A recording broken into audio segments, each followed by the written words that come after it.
Maligayang pagbabalik mga kasolid, Pinoy bagong WBO champion. Round 2, bagsak ang Hapon. Manny Pacquiao at Conor Ben nagharap na. 4 alas, back to training. Yan ang ating mga pag-uusapan. Para sa ating unang balita, bakbakan sa pagitan nito ang si Anthony Joshua kontra nga dito kay Francis Ngannou. Kapansin-pansin nga mga kasolid ang kaba dito sa mukha ni Anthony Joshua. Ang kanilang bakbakan nga ay maganap na bukas yan mga kasolid sa bansang Saudi Arabia. Sa kasalukuyan ay nasa Saudi rin ang ating pangbatong si pambansang kamao Manny Pacquiao at sa katunayan ay nagharap na sila nitong si Conor Ben. Pinag-uusapan na rin mga kasolid ang posible nilang bakbakan ngayong taon at pabor naman ang dalawang kampo sa bakbakang Pacquiao at Conor Ben. Ayon nga sa ating pangbatong si Manny Pacquiao ay gustong-gusto doon niya talagang makalaban ng malalakas at kahit pa itong si Conor Ben sa kasalukuyang nasa prime, dagdag pa ng ating pambansang kamao na si Manny Pacquiao nasa tamang kondisyon daw siya sa kasalukuyan at may paparating nga siyang laban kontra Buakaw sa Thailand. Giit pa nga ni Manny Pacquiao, yes, we can give a good fight and entertain the fans. It's been a while since I fought a young fighter like Conor Ben. Excited na nga daw itong si Manny Pacquiao sa kanilang magiging laban itong si Conor Ben. Banat naman ng ilang mga boxing fans, delikado daw para kay Manny Pacquiao ang lumaban sa mga boksingerong kasalukuyang nasa prime. Kinumpirma na rin yan mga kasolid ng Matchroom Boxing promoter Mr. Eddie Hearn. Ito nga naging pahayag ni Mr. Eddie Hearn. Promoter Eddie Hearn has confirmed that negotiations have begun for a fight between legend Manny Pacquiao and Conor Ben. Kaya abangan natin mga kasolid ang magiging progress sa negosasyon sa pagitan ni Manny Pacquiao at nitong si Conor Ben. At sino sa tingin niyo mananalo naman sa bakbakan sa pagitan nitong si Anthony Joshua kontra dito kay Francis Ngannou? Bukas na nga yan mga kasolid.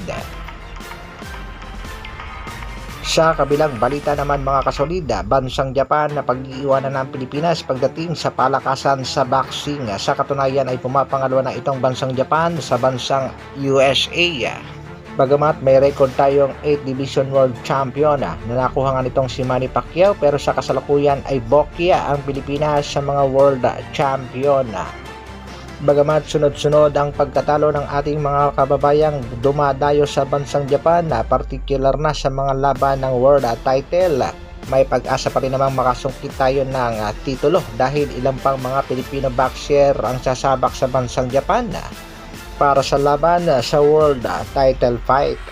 Medyo inaalat nga tayo sa kasalukuyan dahil ang isa nating pangbatong si Cuadro-Las Jandel Casimiro kahit hindi pa natalo sa laban ay nabaklasan din ang kanyang WBO title belt matapos nga magkaproblema at hindi matuloy ang laban kay Paul Butler. Samantala, pangbato natin si Jason Bison na susubukang dominahin ang pinsan nitong Japanese monster na si Naoya Inoue. Ito nga mga kasolid is Takeru Inoue na sa kasalukuyan ay may magandang record kahit baguhan pa lamang, 4 wins, undefeated, 2 ang na-knockout. Ang kanilang bakbakan ay gaganapin sa bansang Japan ngayong April 21. Dadayuhin niya ng ating kababayan.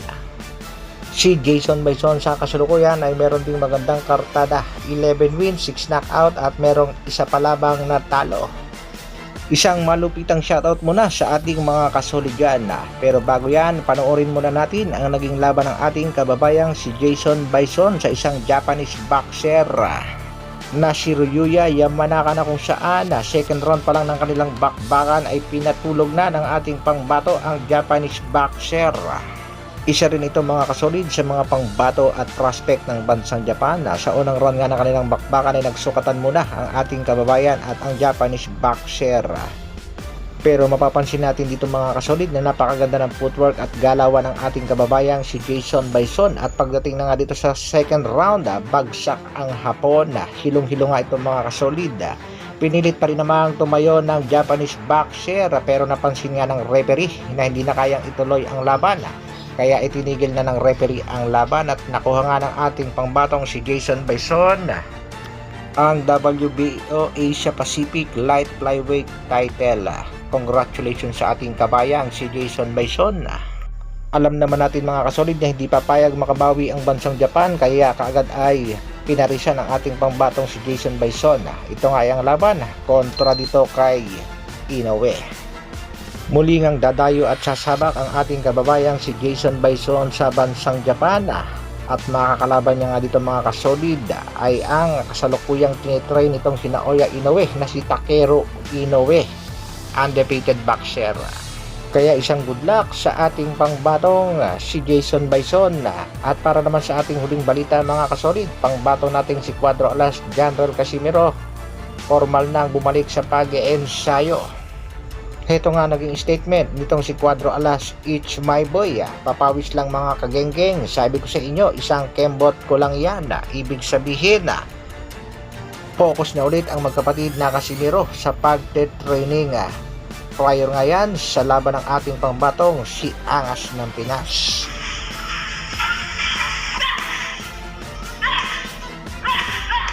Kapansin-pansin mga kasolid na napakalakas sumuntok ng ating pangbatong si Alas at nasa maganda na rin ang kanyang pangangatawan na hindi katulad ng kinasabi dyan ng iba. Alam na mga kasolid, tama nga ang sinabi ng ating pangbatong si Cuadro Alas General Casimiro, isang kembot niya lang yan, back to condition ang kanyang pangangatawan. Kaya abangan natin mga kasolid na magiging update pa sa paparating na laban ng ating pangbatong si Cuadro Alas General Casimiro. Yan nga ay manggagaling sa Team Casimiro, Cuadro Alas It's My Boy, at syempre sa Treasure Boxing Promotion. Hanggang dito na lang muna mga kasolid. Maraming salamat sa patuloy na pagsuporta at panonood. Isang like naman dyan, at sa mga bagong mapapadaan sa ating munting channel, subscribe na rin. Mabuhay Dr. Alvin Vlogs. Brrrr.